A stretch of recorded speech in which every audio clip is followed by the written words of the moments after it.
Welcome दोस्तों। आज हम लोग बात करने वाले हैं लाल सिंह चड्ढा और रक्षाबंधन, साथ में कार्तिकेय 2 के बारे में। अभी तक मतलब कि कितना मूवी कमा चुकी है, कितना गवा चुकी है, कितना बुढ़ा चुकी है और कितना इज्जत लुटा चुकी है, पूरी एनालिसिस करने वाले हैं इस वीडियो में। वीडियो शुरू से लास्ट तक भाई बने रहें। कुछ ऐसे मतलब कि इसको फेल होने का क्या ऐसे रीज़न था, कॉन्शियस ने गलती की जिसका खमियाजा इनको भुगतना पड़ा, और कौन सी ऐसी चीज़ है, कौन सी ऐसी बातें हैं जिसको ध्यान में अगर रखते तो आज ये इनका असर नहीं होता मूवी का। तो देखिए, लाल सिंह चड्ढा का फ्लॉप होने का एक रीज़न नहीं है, बहुत सारे रीज़न है।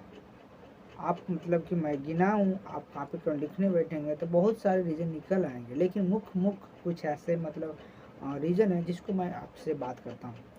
पहला रीज़न बाइकआउटिंग का। बाइकआउटिंग क्यों हुआ? बाइकआउटिंग होने का मेन रीज़न था क्या? बाइकआउटिंग होने का मेन रीज़न था उनका बयान। जो एक्टर्स हैं दोनों कंट्रोवर्सी में इतना कूदते हैं, कि भाई कूदने के बाद निकलने का नाम नहीं लेते। भैया हमको लगता है कि आपको पॉलिटिक्स करनी चाहिए या आप फिल्म बना लो। आप एक्टर हो ना, आप एक्टर हो तो कंट्रोवर्सी में कूदते क्यों? अगर आपको ज्ञान ही देना है तो मतलब कि आपको ये ध्यान रखना चाहिए कि हम जो ज्ञान दे रहे हैं किसी को बुरा तो नहीं लग रहा है ना। ठीक, अगर आपको ये बोलनी है तो आपको ये सब चीज़ों को बेटर मत करो, आप फिर फिल्में बनाना बंद करो। क्योंकि आप अगर किसी आदमी को आप 2 लापा मारोगे और उल्टा कहोगे कि भैया पैसे दो, क्या दे पाएगा? बात तो करेगा नहीं, उल्टा मत आप पैसे देगा, नहीं देगा। आपने हिंदू को टारगेट किया, लोगों को भावनाओं के साथ खेला, और आपने फिर कहा कि भैया हम एक नया मूवी लेके आए हैं, आप इस मूवी को देखिए। कैसे देखेगा पब्लिक? पब्लिक को चूतिया समझ के बना रखा है क्या? पब्लिक पहले जैसी चूतिया नहीं रही। इनको लग रहा था कि पिछले मूवी में जो मतलब कि स्ट्रेटजी अपनाए थे पीक्यू को लेकर के, जिसमें मतलब कुछ पागल हिंदुओं ने, पागल ही कह सकते हैं यार, इस मूवी को मतलब कि हमको ही बुड़वक बनाया जा रहा है, हमारे धर्म के खिलाफ भड़काया जा रहा है, हमारे धर्म को या हमारे गॉड को मजाक के रूप में दिखाया जा रहा है, उसको हम लोग ताली बजा रहे हैं, शाबाशी लूट रहे हैं। तो क्या कहेंगे? बुड़वक ही कहेंगे ना।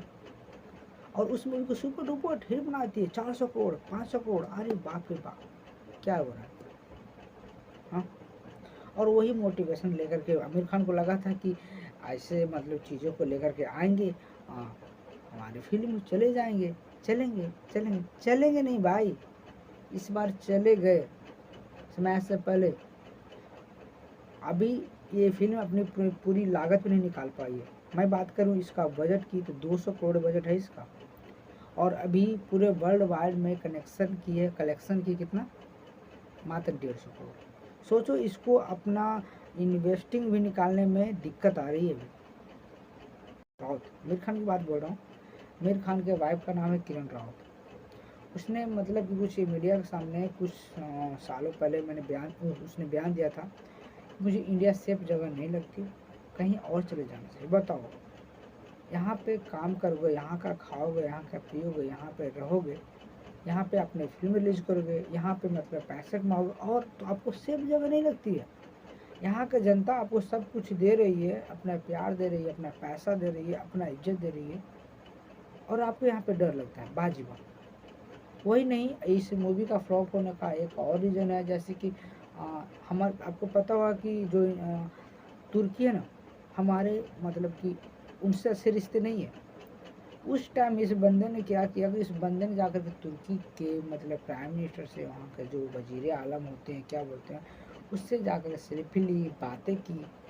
तो अच्छा मैसेज सब नहीं जाता है ना। यही नहीं, यहाँ तक मैं नहीं रुकी। इसका जो वो एक्टर्स है करीना कपूर खान, जिन्होंने मतलब कि सादे खान से शादी किया, और वो मतलब क्या कहती कि आपको पसंद नहीं हुई तो मत देखो ना, आपको कौन फोर्स कर रहा है? तो भैया पब्लिक चुतिया थोड़ी है, इस बार समझ चुकी है, नहीं पसंद था, नहीं देखने गए। तो आप इसके बारे में क्या बताना चाहते हैं, आप इसमें क्या राय देना चाहते हैं, आप हमें कमेंट बॉक्स में बता सकते हैं, और ऐसे ही अमेजिंग भरी वीडियो के लिए इस चैनल को सब्सक्राइब कर सकते हैं। Thank you and bye bye.